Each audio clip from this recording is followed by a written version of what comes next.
we're Simplify Homeschool, and we run this group, College Confident Homeschoolers, and we're college consultants, and we work with dozens of kids every year. And at this point, I was thinking about this. Probably worked with hundreds of families at this point, like Oh, I think so easily. multiple Yeah. hundreds. Yeah. Yeah. Yeah. We've been doing it for Um, a little while. yeah, exactly. And we work with middle school now. Yeah. Yep. And so our topic today, I think, was inspired by, especially like all the people as November approached, like being like, oh no, how do I do this? Wait, they don't have the transcript. Wait, how long is the course descriptions? Wait. My kid need letters of rec. That was one that Oh no, came up a it wasn't lot. one. Yeah, that came up Yeah. like 3 or 4 times. One thing I see is that like a family will have outsourced classes, but it's to things where there's no contact directly with the teacher or the kid, or there could be, but the kid doesn't really take advantage of it. Right. They just kind of submit the work. There's no live meeting. They don't lay eyes on, like, the teacher doesn't know them from anyone. Yeah, and there's a lot of ways. I understand that, like if Yeah. your teen has anxiety or anything like Mhm. that, but there's a lot of ways that you can connect with the teacher. I mean, you can go one on one, in meeting with them. You can send Mhm. emails. You can write in the chat. Just lots of different ways. And there's a Yeah. lot of really good teachers who work in the homeschool community, Oh yeah. besides you and me, also Yeah. you and me. Yeah, no, it's uh, true. that Yeah. are, who have these high input, low output courses where if Mhm. you just need something really quick junior year, you want your kid to have a letter of rec, and Mhm. you're like, get to know the teacher, let the teacher know you, do your best, Mhm. whatever. That's an easy way to do it. We're all Mhm. very happy to write letters of rec for these homeschoolers. Yeah. And it's a sure bet. I mean, my son did get a community college professor Mm-hmm. recommendation, and we've worked with some students who get really Yeah. strong ones, actually. Yeah, absolutely. Yeah, I went to a graduation party a while back for one of our students, and the community college professor who wrote their letter of rec was there, and That's was so like, cute. best student ever. I just love them. Like, it was very sweet. And yeah, so like that can happen, but we have also had many situations where students took community college classes or took online dual enrollment, and the professor just ghosts them after. Like those jobs are not, even if the professor's really good, the jobs aren't really well paid, and a lot of the time they're like, I'm not doing that. Yeah. I'm too So swamped. It's been too long. I don't know. Yeah. exactly. Yeah. Exactly. So like it's, I think these homeschool classes are a much better bet. Also Yeah. local, like, we've had a lot of Co-ops and students stuff. get Yeah. co-op recs. Yeah. Those are very, very good. But whatever, Mhm. plan ahead and don't Yes. don't think that you can write it as the homeschool parent. No, no, no, no. So let's start this real quick before I go to questions. What is, besides letters of rec, what do you think is the best advice you'd give for someone planning throughout the high school years for college admissions?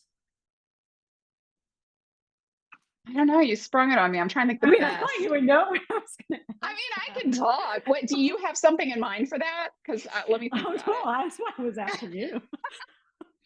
I slept 2 hours last night. I'm So bad. much for It's amazing. I'm here to be honest. so much for our level of expertise. No, I mean, I think it's it. I think that, like, to me, the biggest thing is to clarify what goals you have early on. And they don't have to be like, oh, my kid wants to go to X. It has to be like, okay, what doors do you want to keep open? Kind of goals. Like, you don't want to it's a balance, because you don't want to pigeonhole Yeah, your kid. Like, kids change so much from like the so start of much. ninth grade to the end of Yeah. 12th grade. And a lot of the time, like, I mean, we have students that we're working with who like change their major in the college search process. Like, it's Oh yeah. sometimes radically. Yeah. Whole new list needed. And I think like that's not that unusual. I think that it's okay. You want to let them have space to grow and try new Absolutely. things. And Absolutely. sometimes that becomes the story. I'm thinking of like of a student that we worked with, and like they ended up writing like one of their essays about how, like, okay, well, when I started out it was this, and then it was this because this, and then it was that Yeah. because that, Yeah. now it's this because this, but I think I've kind of settled, but I'm going to continue to grow. Like, and it was like, that's the sort of story, is like I tried out all these different things, and that's fine. So you don't want to pigeonhole them, but you do want to think like, if your goal is to keep open these tippy top highly selectives, or your goal is to keep open like a particular state flagship that maybe has some specific requirements for homeschoolers, or those types of things. You do want to know what those are at the start of high school so that you just have a sense. But you also don't want to Right. hyper focus on it and like, Yeah. and I think one thing that I hear a lot in homeschool groups is people will say like, well, look at the entrance requirements for the college that your kid wants to go to, and then you'll know exactly what you just need to do. And I just am like, well, first of all, those are a floor. Or not as, They yeah. are totally a floor. And and then secondly, they're not giving you any sense of nuance of like, the types of ways to satisfy those courses or the level of competitiveness. For some schools, it's like students will just check the box. There's, if they do, they're getting in. For other schools, it's like, well, every student didn't just check the box, they double checked it. And So, you need to know. Yeah. so this is reminding me of a few things. So now I have ideas. I just needed Okay. you to talk for a while. So Okay. thank you. Thank you So for you doing can that. disagree with me. No, I will not disagree with you. I'm just Yeah. thinking Yeah. of a few things. Number Hmm. one, each one of my biggest pieces of advice is each year start stepping back a little bit. So in Hmm. ninth grade, you may be super involved just like you were in middle school. You give them a Yeah. little choice here and there, but you're still overseeing a lot of things. Hmm. Maybe you're teaching a lot of classes, Yeah. and then next year you step back a little bit more. And then junior year, step back a little bit more. So by the time they're seniors, they're really in charge of this Hmm. process. They're the ones who have chosen like the type of coursework they want to do. They're the ones looking at colleges. And then when it's time to go to college, they feel confident in themselves and they're able to go off and go to college. And they're happy with the school that they chose as long as the family can pay for it. I always say that. And Hmm. they're happy with the major they end up on, and they may switch majors. Like my kids we always joke about this, like switch their majors a billion times. I think it's our ADHD. That's what I was thinking about it today in the shower. I was like, why did they do that? And I'm thinking it's ADHD. But so that may happen, but just let them have a little bit more freedom and control each year and realize this is their journey. You may be like overseeing it, but it's not your journey. You've already had Hmm. your chance for all this stuff. Um, Number two, do not, if they're like at the end of eighth grade, they're like, I want to go to Yale, the end. That's exactly where I want to go. Don't hyperfixate on that. I mean, you can look at what No. is needed and stuff, but don't go visit all these Ivy League schools or highly selective schools and make it seem like, oh, yeah, this is 100, we're going to do everything right. So you're definitely going to get in there. And we don't even need to look at other schools. Don't do that. Don't put them on a No. track where they're just going to be heartbroken to get into those schools. They're lottery schools for everybody. And you can do everything right and you can do a ton of planning and you can look at everything and your student may not get into those schools. Hmm. And it's good to fall in love with other schools besides those highly selective ones. I it, every single student that we have worked with, well, I can't think of actually one exception, but like for the vast majority of students that we have worked with who have ended up at those Ivy and Ivy Plus schools have had other options that they would have been and that they were, because typically they get the acceptance to those first, Yeah. And they're that they excited. were excited by. Yeah. Sometimes schools that don't sound anywhere near as impressive on paper. And I do think that that attitude towards this is about me and expanding like my journey and my education, Right. as opposed to like, I want your name and your prestige. I think that comes through in how they Yeah. approach work Yeah. and how they write their essays and, Essays. all of I that think it kind of comes stuff. through in that a lot. Yeah. Yeah, Hmm. 100%. So I just think, and then look forward to we've posted a few videos this week where we were just kind of going off on some things. As we do. It's like therapy for us sometimes. But I mean, and one of the things I said was look forward to the fact that, if this is your only student or your last student, that there's a whole new chapter to your life coming up, or, maybe you only have a few more to go through. If Hmm. this is your first one and you have a couple others coming up, just realize it gets easier every time. By the time, Yeah. it was my youngest, I was like, oh, I can do this paperwork in my sleep. And Hmm. he was like, I don't need your help at all. And he did it all himself. But that's all really good things. So there's a future for you here too, and that's really important. Yeah. Okay, anything else? I just want to underscore again the thing about structured independence. I think it, Yeah, yeah, because that has also come up for maybe two or three times in the last few weeks. Parents who are like, "Have I taken over this process, or are my students not motivated enough?" I mean, if you aren't giving them opportunities to fail earlier in high school, then, when again, I mean, I just think this is a lifelong thing too. Like you just want to Right. give your kid a lot of opportunities to fail safely with nets under them Before they leave. before they leave for college. And Yeah. that includes like the college application process. Like you don't want that to be the moment where you're like, okay, that's it. I'm out. I'm not managing this anymore. You're You're on on your your own. own. You can do it or not. If you haven't let them do that, incrementally in various ways, when you get to that process, then that is really pulling the rug out from under a kid. That's not fair to them either. And so that's Yeah. why you have to like be like, well, this one grade, these homeworks or something, early on, you need to manage it. So yeah. The other thing I would add to that too is if you get to this point and your team's applying to colleges and they're not motivated and you're noticing that maybe, hey, maybe they're not ready, you can always do a fifth year of high Hmm. school. I did that with one of my kids. They can Or take a gap year. gap year. One of Hmm. my kids did that also. Yeah. Or they can go to like the local regional public school or a community college. One of my Hmm. kids did that too. So, I mean, there's a Yeah. lot of different ways and many different to Yeah. independence, and all of those are available. In fact, my oldest son, he applied to all the schools in his original senior year and then was Yeah.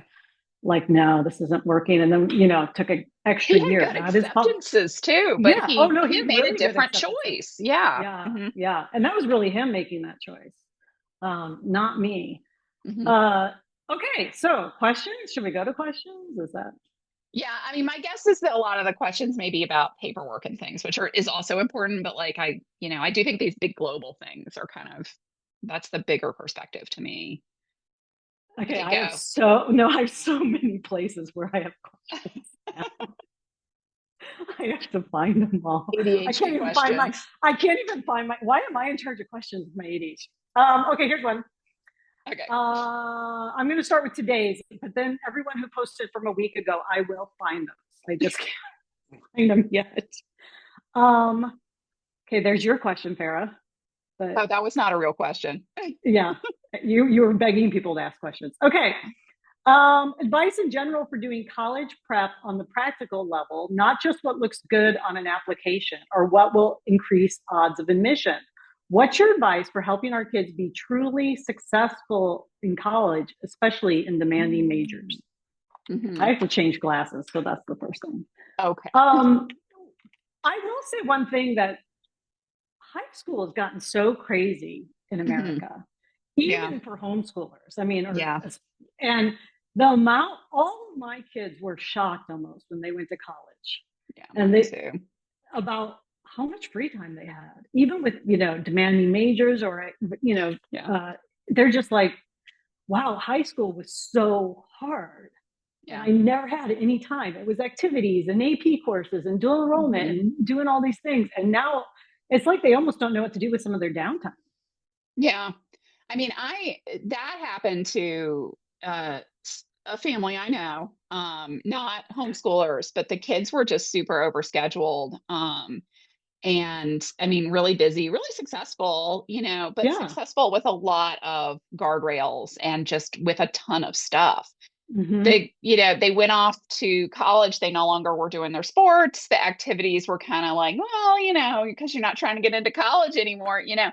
And they only had four classes, and both kids, one after the other, ended up not successful. Oh gosh, I didn't mean to laugh at the story. I was I like, know. I Well, didn't know it was going to take that turn. no, one of them got it together, so it's okay. Okay. Okay. There's Okay. some other things going on. But I just think like that's a story I've heard in various forms from like a few families, like where it's like the kid gets to college and like it's almost like so I do think that's one aspect where homeschoolers have more advantage because they're already having to structure their time a lot. And that's true for college students.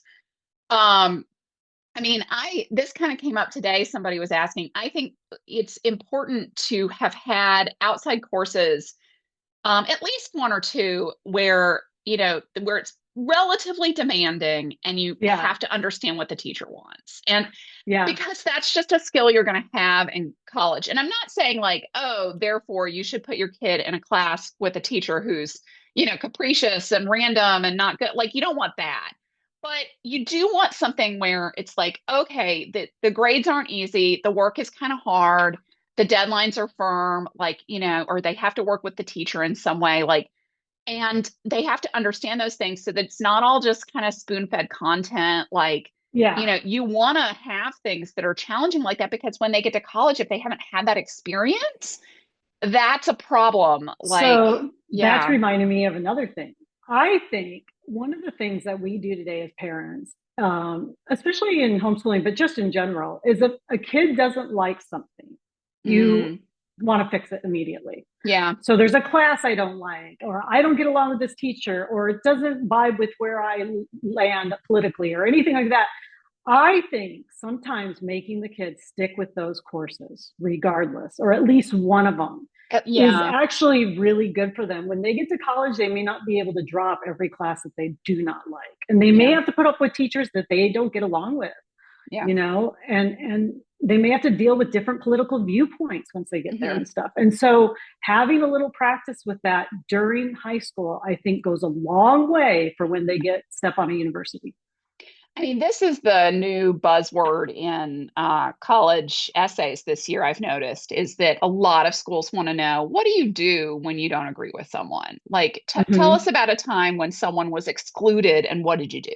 Tell us about a time when, someone was, you were in a diverse group, of different Yeah. opinions or different Yeah. backgrounds, and how'd you deal with it? Like, and I think, so they want students who have had those types of experiences. And I think that's, yeah, you want students to, again, it's not like I definitely would never be like, oh, because you hear sometimes like, oh, kids need to go to school to be bullied so they understand how to deal with bullies. Like, no, no, Right. no, no, no, nothing like that. But Mm-mm. there's a difference there between like, a class that's like impossible or is all wrong for the student versus a class that's like, well, it's a little difficult, but we're just going to figure it or out. or the teacher's a little, whatever, and rubs the student the wrong way, but isn't Mhm. actually horrible, Yeah, it's just yeah. yeah.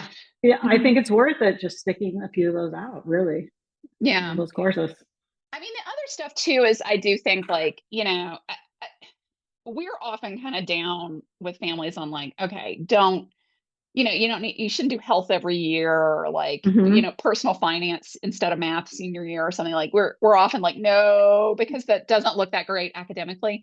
But I do think that those skills, like, making sure that you've done those things with your kid, like, so that they and also just practically speaking, like make sure they have an ID, Yeah, even if definitely. they don't drive, like make sure they have an ID, a government ID, make sure that they have a bank account before they leave, talk to them about like a credit card. How's that going to look? Like, talk to them about like Make these sure they practical understand how to things. do these things. Like Exactly. How to pay a bill, how to, yeah. one of Hmm. my favorite stories was when Truffaut was at Virginia Tech, and something went wrong with his his debit card, his credit, which was also the credit card, and he couldn't get it to work. He needed cash for something at VTech, and he couldn't get it to work at the ATM and that. And he was at the bank, and he's like, "What do I do?" I'm like, "Honey, is the bank open?" He's like, "Do banks open?" I'm like, "Banks do open." He's like, "Am I allowed to go in there?" I'm like, "You're definitely allowed to go in there. Go in that bank and talk to someone." And he texts me 10 minutes later. He's like, "That was amazing. I talked with someone and they helped me. It was so amazing. I love it." He's like, "Why don't we do that more often?" I'm like, "Yeah, that's life today." But he had no idea you could do that. Now I know most banks are closing now, but it was a fun Yeah, story back no. then. I mean, it's yeah, but also like just to know, like, what are the steps? But even like these online platforms, like this is how you check your balance. This is what happens if you go over it. Like, Yeah, yeah, just to have had those conversations. So I do think like that those like adulting skills, like, I mean, they're I really remember good. like before my kid left for college, sitting down and being like, because I realized like, anytime he'd been sick, I would just be like, here's the thing to take, and I Yeah, was and he like, didn't okay, know what he was he taking. had He's like, no "What am I idea. doing? Yeah, exactly. Do I'm I like, just pick up a bottle and this is randomly what take Tylenol this?" does. This is what NyQuil is. Like, just so that Yeah, he knows. yeah, Like, because yeah. also they get sick that first year. Like, it's so bad. Oh, so much. So it's horrendous. Yeah, I should Yeah. definitely know that. Okay, let me go to another one. Hmm. I was just having a hot flash. I'm just like a mess Oh today. no. Uh, How to balance with a very twice exceptional kid who is Mhm. extremely capable of high level content but overwhelmed by demand, who has lots of academic interests and pursues many projects, but they're scattered among topics and the interests often don't stick. A kid who could specialize and go deep far in topics, but has so many interests that they can't spare the time for any one subject. Wow, this sounds like some of my children. My first thought was, does this child need a fifth year? Um, Is this one of Jill's kids? I mean, I do think like, I don't know. It depends on the kid, what the challenges are, et cetera, Yeah. like, and what the different interests are. You know, Um, yeah. having a twice exceptional student, I talked about this a little bit in one of the videos we Mhm. just made. My children were all twice exceptional. That means they're gifted and they have a learning disability or a physical disability or something. It is hard. And if they're scatterbrained at all, if there's some ADHD Mhm. happening, that can make it even worse, especially if perhaps maybe one of the parents also has ADHD, which is so hard when you have a kid like that. It's like overwhelming. And it's like, how do you just get them to do something? Um, I think these kids are wonderful. They're often super Yeah. creative. They have all these ideas running through their head. They're They're some of just our favorite. amazing people. Yeah, they're absolutely amazing. I would just let them do their thing a little bit and try to like encourage them maybe to stick with one of their activities all the way through, whatever it is, writing on their own even, or drawing or art or anything. Just try to Mhm. encourage them to be consistent with one or two activities because the activity list is very important to colleges today. And then I would just follow their lead and they'll land Mhm. where they land. These kids often do well at certain types of schools. Yeah. And then the summer before senior year, you'll probably have a panic attack about putting all this down in paperwork. Keep And that's okay. records. Yeah. Keep really good records of everything they did. Yeah, absolutely. I I mean, I would say too, like, be sure that there is something that you can call English every year. Be sure there's and also just make sure the math keeps going. Math, it keeps going. Yeah. Yeah. Hmm. Yeah.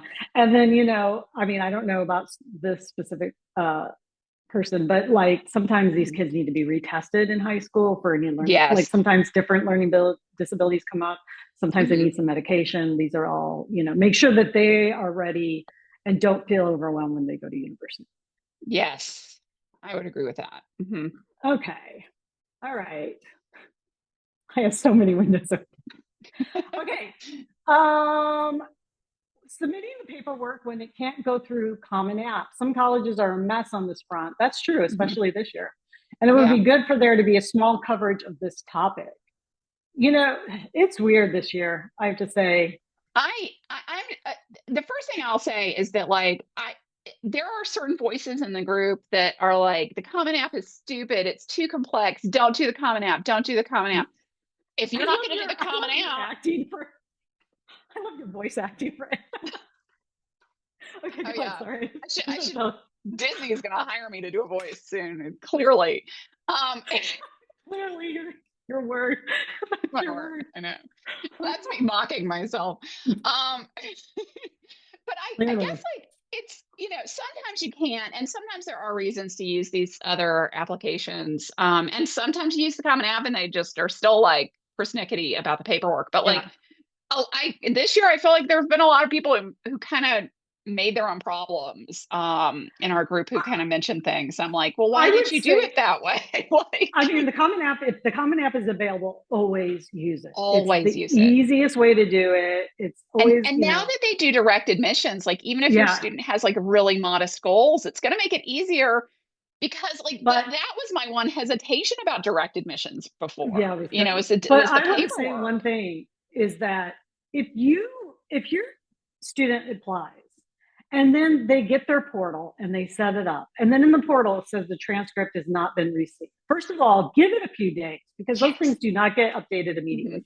So don't panic right away and don't have your student panicking. Hmm. But then after a few days or a week, if it still says that, don't post in the group or reach out to the school. This is the time you Yeah. reach out to the school and you say, how do you want to receive the transcript? And sometimes you just have to mail it. There's some schools this year that you've got to mail it in, and that's the Hmm. official transcript. And Yeah. that just has to happen. But it's okay for your student to reach out to any university they have applied to. Yeah. And in fact, they encourage it. So any questions that are just very university specific, Yeah. it's better to go directly to the university admissions office and ask them. Yeah. Yeah. And the other thing I would say about this is like, this is why it's super important, especially for homeschoolers. I mean, I would say this is true for all students, but like, especially for homeschoolers, if you get this application in, if your student has their application in 2 weeks ahead of time, then they'll Mm-hmm. have the portal set up and you can see if anything is missing. You'll have a Yeah. And week you'll to have get the time to deal with and it. time to deal with it. Exactly. Whereas if they apply like 24, 48 hours, an hour before the deadline, then none of that's happening. And Yeah. most schools have a grace period, but not all. And so you just don't know, like, so this is why it's really important to be ahead of things. Yeah. Absolutely. Absolutely. 100%. I'm listening to you. I'm not looking at questions. I mean, the other Good thing I would say question. too is just like, be prepared. If your student has to apply or is applying outside of the Common App, just, be ready to print it out, mail it in because, Yeah. 9 times out of 10, that's probably what's going to happen. Some will take it by email, but a lot of places just won't. Yeah. Yeah. Okay. Let's keep going. We actually have a lot of questions. So I want to because we have a Mhm. meeting after Yeah. this. Um, People frequently want to know whether they should encourage course selections that reflect a well-rounded student or a pointy student. What do you think? I think again, I'm going to say this over and over again. Don't make your student to be someone they're not. You Mhm. know, Sometimes some kids are really well-rounded students, and that's just Mhm. who they are. Yeah. And they do good in admissions, in their own Yeah. way. And some kids are just so pointy but that's who they are, and the Hmm. right school will like them too. My youngest Yeah. was pointy. He was just pointy as can be, and he did fine with admissions. I mean, he had a lot of rejections, to be honest, but he got into the school that he really wanted to get into. So, pointy kids do well with admissions. Sometimes they do really well Yeah. with admissions, but I don't want someone who has a very well-rounded kid to think, oh no, we better make him pointy because Yep. that's Yeah. defeating the purpose. Yeah. Yeah, my son was very well rounded. I mean, he did a Yeah. few little pointy things so you could kind of see his interests, but like and that was him. He just wanted to, Yeah. he was like, no, no, no, I want to do another dual enrolled science. And I'm like, okay. Like, that was his decisions. He ended up with 5 really strong credits in every subject area. And Yeah. I think that served him really well. Yeah. Yeah. Mhm. So just follow your Yeah, team. follow your kids lead. I mean, this is true for Yeah. admissions too. Like I always think about like how, one thing that I'll ask is like, okay, well, would you rather a student do like another AP that's kind of like a basic level AP or go do like a 200 level, like, and, and I've had really different answers from admissions about this. Like Yeah. some schools are like, oh, absolutely the 200 level because that's what they're going to do when they get here. We want to Uh-huh. see their interest, blah, blah, blah. Other places are like, absolutely the basic AP. Like, like it's just, so you can't plan for every school. You want your kid to be the kid that they are and how Yeah. they'll thrive. And the right school will choose them. Exactly. And that's Mhm. okay. How to balance crafting an individualized homeschool experience that includes flexibility and interest with a desire to meet and exceed selective college admissions. Here's one thing that I think some people are overly worried about. Homeschoolers do really well with admissions. Yeah. They do exceedingly well, and at all types of schools, Hmm. these Yeah. selective ones and everything else. Hmm. And admissions really understand homeschoolers today Hmm. in a way that they didn't 10 years ago or 20 years ago. Like Oh yeah. there's a better understanding. And I think you can do things where your goals are, a selective schools maybe like 75% and up or something. So you want to make sure maybe the kids have a few APs in their area of interest, or maybe dual Hmm. enrollment in sciences if they're Hmm. interested in that. Those type of things. You want to make sure that they have opportunities to get strong letters of rec. You want to make sure that they have some solid activities that they can put down on the activity list. Hmm. But you can balance that with homeschool deep dives in certain areas and unique Hmm. coursework, or going to the co-op a lot, or any of these other things, self-studying. And those courses really look good on a transcript, especially if they're a balance with some APs or some dual enrollment. Yeah. creates a picture of the student that a lot of kids who are in traditional schooling do not get. Yeah. I mean, and if we're talking about like these highly selective tippy top kind of schools, Ivy plus kind of things, then Yeah. I would just say that, you know, the students who land at those schools enjoy the intensity that leads them there. And if your kid isn't enjoying that intensity on some level and asking for more, they are probably not a good fit to Yeah. to hit admissions for those schools and won't be a fit when they get there either. If Yeah. they were if you could wave a magic wand and just send them there. Yeah. So I Absolutely. do think that that's just a thing to know. And that's Yeah. okay because the schools that are a tier down from that are like, 20, 30% acceptance schools that are also really hard to get into, by the way. Like, you know, you don't know, you can have a little bit more balance and Yeah. meet those. I mean, a little bit more. Yeah. Yeah. Yeah. Absolutely. Do colleges ever treat self-study coursework as rigorous, or is it just seen as a step down to go there after AP coursework? My pointy Oh, STEM kid is increasingly ending up with MIT open courseware oh. as her best only option for some subjects. So does that look bad after doing AP coursework? And is it okay to give those types of courses a full credit like they would a dual enrollment course? If your student is spending the like an amount of time on it that justifies a credit, I would absolutely give a credit, and it's not going to look Yeah, bad. 100%. No, Yeah, no, they yeah, absolutely treat these as serious courses. Now, I will say, if your student has maxed out, I mean, this just goes to like how is the student going to thrive and what's the student strategy, and but like if your student has maxed out. First of all, it would be unusual for your student to have really maxed out all the APs because there's so many of them. So you but do it's want a to think pointy about, kid, so maybe in one area.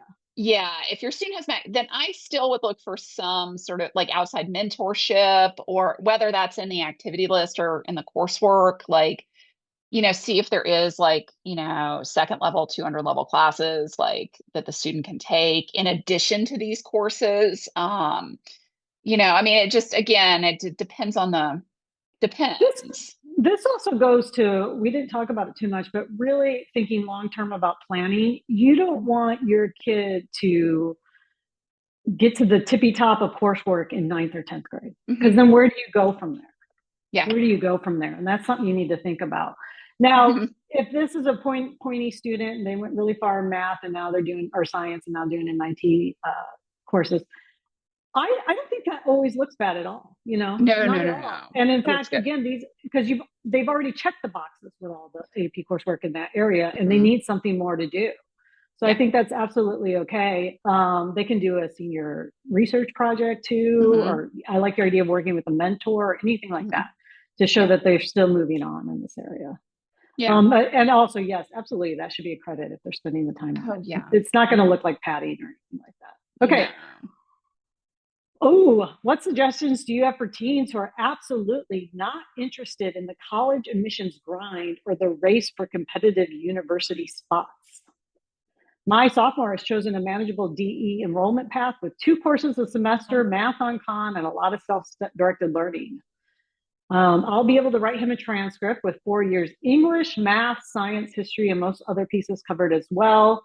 He's reluctant to take languages, the ACT, SAT, and has minimal extracurriculars. Mm, He's 2E, mm, likes a lot of mm. time for his own stuff, and is a very asynchronous learner. But lately, he's more willing to consider these pieces too, and also seeming more interested, open to university. So I kind of like this question because, first of all, it shows Hmm. that students change, right? Hmm.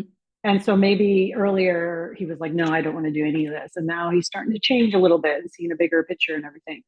One thing I want to say about extracurriculars, activities, absolutely anything that he's working on or any students are working on their own consistently. If it's not a credit, should absolutely go down in I mean, activities. this person is saying like he wants time for his own stuff. Well, what Yeah, is that stuff that if it's not an activity? Like, yeah. mhm. Even if it's, they're playing guitar on their own or just like sitting around doing D&D with friends, or those can all Yeah, be activities because that's how he's spending his time. right. Colleges want to know how students are spending their time outside of coursework. Hmm. So make sure that there's stuff for that activity list. We often have Hmm. families coming like, oh, well, they don't really do anything, and they're just, and then we talk to them and we're like, no, they do A, B, and C consistently, and they're all going to go on the activity list. You just have to think about it differently. Yeah. But this student sound, you can't push kids to want a competitive university spot. You can't. It sounds like the student knows exactly what works for them. I would just let them keep going with this. Minimum though, I would try to see if they could do an ACT or SAT, at least practice and see what happens. I would push them to try like ASL or something. Yeah. Yeah, for a Any language foreign too. language. Yeah, Yeah. yeah. Or, really basic Spanish. I mean, just something. Um, Unless they have a waiver at all because they're too silly. yeah, if the reason they're reluctant is because they have a specific learning disability that's tied Yeah, to language, and then talk to the tester to make sure that's yeah, in the waiver, that it is yeah. like It's that in the there's paperwork. in that paperwork. Yeah. Yeah, Not just that they mentioned it offhand. yeah. Like No, it needs to it's be down. yeah. Yeah. And I would say too, like, the majority of colleges accept the majority of students. And so, every state has, well, almost every state has multiple public universities that are like your regional campuses with lots of options. And the states that, are these teeny population states with like one university, that is often like an 80-90% acceptance university. So like, just in general, like students like this have plenty of options. A bare bones schedule will still lead to opportunities, especially with some dual enrollment. Like this is fine. Yeah, Now it's, this student's not going to be as competitive for other schools, it sounds like, but that's okay. It doesn't sound like the student wants those types of schools. yeah, So which is yeah. fine. Yeah, Mhm. absolutely. I think the student's doing really good. Um, Looking ahead at letters of recommendation, I know it's a good idea to have one from a core instructor, but how do you decide who else to ask and how many should you request? If you have similar activities, how do you decide whose recommendation would be stronger? For example, my son plays keyboard every week for church, and the music director loves him. He's also in both of the homeschool choirs and the audition. Okay, group, blah, blah, blah, small leadership. Okay, this kid has a lot of stuff he could ask as far as activities. Sometimes you don't know. You just kind of have to make a gamble. Who's gonna, who really knows the student in depth, and who will help, who will add something to the narrative that your letter and other teachers aren't going to add. Also, just practically speaking, who do you think can write and submit on time? On time.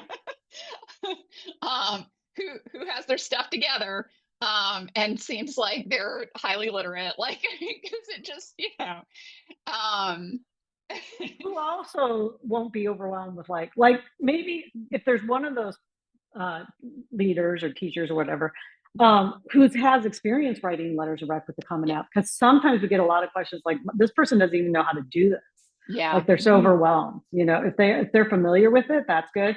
Who your teen's comfortable with talking to about it. yeah. Sometimes the relationship isn't good both ways and the teen doesn't even want to ask them, so be Yeah. aware of that. But sometimes it's just sort of like, well, I've got these three people, I've only got one slot. You just, oh, Just pick. well, yeah, you just Yeah. pick someone, and there's not like some magic right answer. For teachers, if a student, for teachers, if a student is aiming for more competitive schools, I would say try to ask three, just so you've got a backup for some of these schools that take extra. Yeah. Yeah. Mhm. Absolutely. I'd love to know more about what records to keep and organization systems for keeping them. We are just starting high school, and I want to be sure to keep all the important info as we go instead of trying to recall it in 4 years. I shouldn't laugh at that, but I was laughing because I was so disorganized during high school with all my kids. And at the very last minute, I was like trying to get it all together. Google Drive's a really great place to just stick everything in a Yeah. folder. That's what I think. I mean, I don't think there's like some magic system. I think No. that the best thing to do is like have one document where you just cut and paste every course description, and syllabus, or And one then folder I where you would just have a drop it different, them. yeah, document for all the activities. I was Yes, talking to a a music different one. family last night whose teen is a musician and tons of different orchestras playing all the time, and they're Mhm. trying to get all the records together in one place. because he's done so much. So if you have like a Mhm. musician or anything, just make sure you just copy and paste all that as it comes up. Yeah, I mean, yeah, musicians, dancers, and performing artists, Yeah. all sometimes need resumes that Yeah. is going to include like what pieces they performed or did or what roles they had, things like that. So you do want to track those types of things for those students' Yeah. activities. So if it, especially for musicians, sometimes it's like dozens of things. Yeah. Absolutely. But yeah, and for courses, I mean, list all the books, copy paste the curriculum or course description. But you're not going to use that directly. But also even for dual enrollment, like copy paste what the catalog says at the time. I mean, I don't think you really need to do more than that. Just because it's that summary and then also that materials list. Those are the things you're really going to need later, potentially. Yeah. Yeah. Absolutely. Um, so here's a side question. No one asked it, but I'm going to ask you. Do you think it's necessary? Because we get it sometimes. I'm pretending. I'm pretending. Is it Do a voice, do a necessary? voice. I can't do a voice. Is it necessary to start do the transcript documents and the course description documents formally right at the start of high school? No, Do a voice. no, I don't know. I'm getting so tired. I'm in the UK, so it's late, although It's it's not that later late. there. Yeah. I don't think, sometimes students need those things early, like A because they're applying to transcript sometimes. competitive, Yeah. yeah, competitive summer programs or sometimes dual enrollment ask for a transcript. And like you want to have that, you want to be keeping the records, but they can be messy. In fact, I think it's better to have them messy and have like the primary sources essentially than to have your rewrite because by the time they graduate, you may have they may have different goals, you may have a different vision, it's a waste of time for you to like write up your course description at the end of each year like and make it all meticulous and pretty because then who knows where you'll be or what you'll Yeah. want or et cetera. Yeah. So just wait. Yeah. Absolutely. Okay. Do we have a time? Yes. Um, how can you determine when a student is ready for the next level of a course, for instance, AP or dual enrollment? Getting this right, especially for dual enrollment, feels high stakes because they'll have an outside transcript with either a low grade or a withdrawal if you miss the mark. That's not always true. We always tell families to keep an eye on the drop date Yeah. especially for the Hmm. first dual enrollment course. And the first dual enrollment course should be something that they are very interested in. That's Hmm. not super challenging, just to get them used to it. Yeah. And keep your eye on that. That's a way to really. That's where I wouldn't let a kid fail the first Yeah. dual enrollment course at all. Oh yeah. Keep your eye on that drop date. Keep your eye on and W's are not the end of the world at all. One W the first course like that. I mean, no college is going to care. It's really just No, not a big deal. it's just not. um yeah.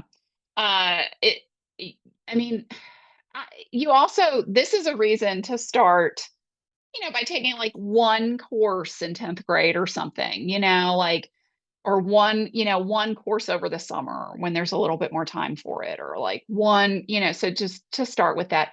Dual enrollment, I will say, most courses just aren't that hard. Like it is really, 100 level common dual enrollment courses, especially outside of the science math track for engineering and STEM majors is not really that much more advanced than high school. It Yeah, just it's really in fact more like high school level, but you're speed running it in a semester instead of a year.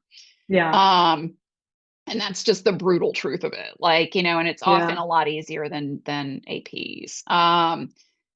Because APs have a lot of specific requirements and you have to prep for the test and stuff. So this just, I don't know.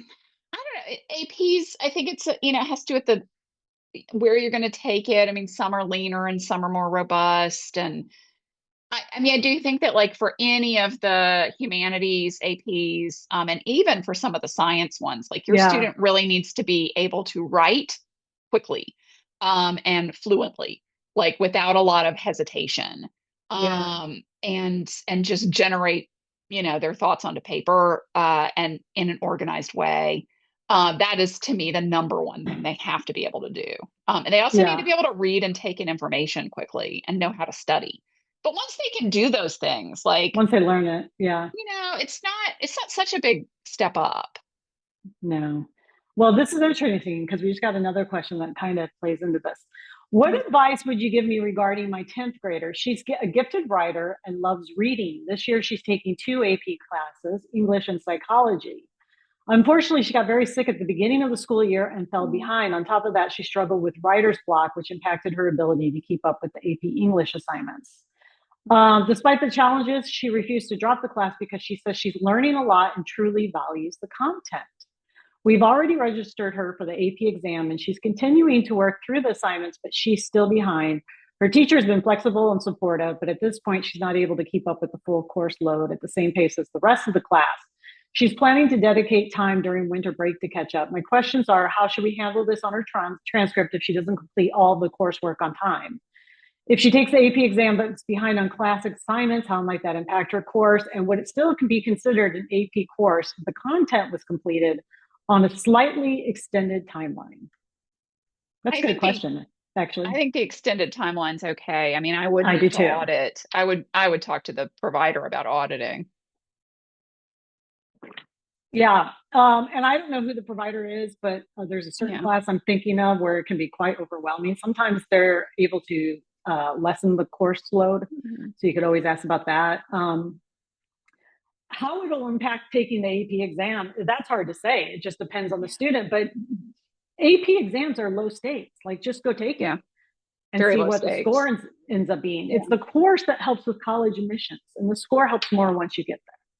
So absolutely just take it and see what happens. Now, this is a 10th grader. So, I mean, the other thing is you could just redo the class next year, pause it. I mean, Yeah, yeah, I mean, this is just tricky. I mean, from a practical level, I would move it to auditing. And then, if you do think that she's going to get through it, I would sort of extend, into the summer a little bit to finish, after the exam to finish up the rest of the course. And then, and call it done. And and if give you have to credit. oversee it at Yeah. home, and then you can give credit. I do think Yeah, that's fine. absolutely. I think it's fine too. I think that's Yeah. 100% fine. Okay, well, any unanswered questions? Because we have a meeting that we have to get to. We have actual clients. I don't know if y'all know this. We don't just sit around talking to each other all day. No, never. We've never done Oh, that. okay. We're having a meetup in DC. I wanted to mention that on Oh December 5th. For anybody who's in the area and would like to come out, it's yeah, yeah. I forgot where it's at, but it's It's in like in DC. Southeast, right? Like down by It's Navy Yard. down by Navy Yard, yeah. And it's at 5 p.m. I think Yeah, so. Yeah. yeah. So we would love to have anybody come Bring your out and meet teens. us. Bring your Yes, teens. A lot of people are bringing teens yes, to I do like that. that. Yeah, Yes, that's that's awesome. very, it'll be fun. And there'll be a small, there, we already have some RSVPs and several teams coming. So it's going to be great. Yeah. Um, any other announcements? Go to our YouTube channel. People keep asking me if these are available anywhere. We have a YouTube channel. We have tons of videos. Hmm. Everything's on there. So just go over there Hmm. and this will be up in probably like, I mean, I'm not going to put it up tonight because I'm going to go to bed. But Eventually, it will be up within a few eventually. days, it will definitely be up. And we are signing up full-time clients now that we're done with our Hmm. mostly done with our seniors this year. We are now starting to think ahead. So we work Yeah. with 8th grade and up full Hmm. time. So if you want a free meeting, reach out to me and I'll get you scheduled. We'll Yeah. meet with anyone for free for 20 minutes just to discuss how we work and answer any of your questions. Yeah. And I would say, like, we're also starting to see people reach out and ask about planning for next year. Yeah. I would say hold your horses, folks. Like, Hold those horses. hold your horses.